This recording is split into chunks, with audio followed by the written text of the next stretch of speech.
Idokita nọ.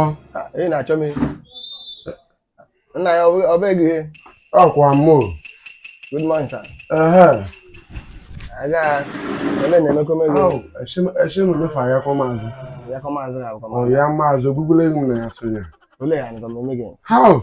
Aga bo she mege. Amadi m be m na-ebido ebido. Ọ bịara ọtụkpọ mamokwu mi mamokwu. Ọbịa nga m oginazo ọkwalime me ovume m n'anya ọjọọ na anyụ me. Ọbịa anyụ ka ọrịa me. Ọ na-eme achụmụ m ọsọ. Masko me mgbatara m mberi ọgwụ na amaghị m ovu onye. Ọgwụ nke m nụrụ ga anaghị abụ. Anyị gbomenu m ihe anyị chamara m. Ma na anyụ ga. Ọ na-anyụ me gbogbo. Ore me. Akwali me. Ọ na-eme achụmụ m ọsọ. Ihe m furu n'ihe na-eme gị bụ na ihe na-eme gị na bụ na nke abịakwa. Nka na-aga akọ ma ọ bịa ma ihe a na-eje na kemis na-eji pụta ọgwụ. Ihe m ji agwa gị abụ na papa ya na-eme bụ nke abịa ma na-eji ekum ụmụ gị ma edije na ezigbo ụlọ ọgwụ chọmanụ gị ọgwụ ya aṅụ. Ma ọ na-ikpere ọgwụ na ichite nta kpere ọgwụ na ihe afọ echi na afọ m ọ bụ ga-abịa ka ala na ọgụ ji eme ezigbo ụlọ ọgwụ menene meshi gị na mmadụ ọgwụ.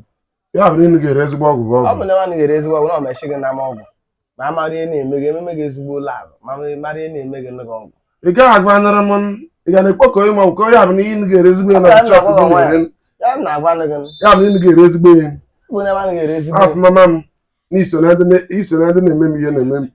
N'ọbụ m jere ezigbo ụlọ ọgwụ. Ma ọ bụ ike ikpokọ iru m ekpokọ isi nsa na ịgwa agụ m na-abụ nwecha ngwa gị na-eche ma ihe ka biga ya sị m na m jere ezigbo ụlọ ọgwụ. Nke abịa ma nna anyị kwuru anụmanụ eji m agwa onye ebichi nwa m. Igwe ma m odije gị ezigbo ụlọ ọgwụ.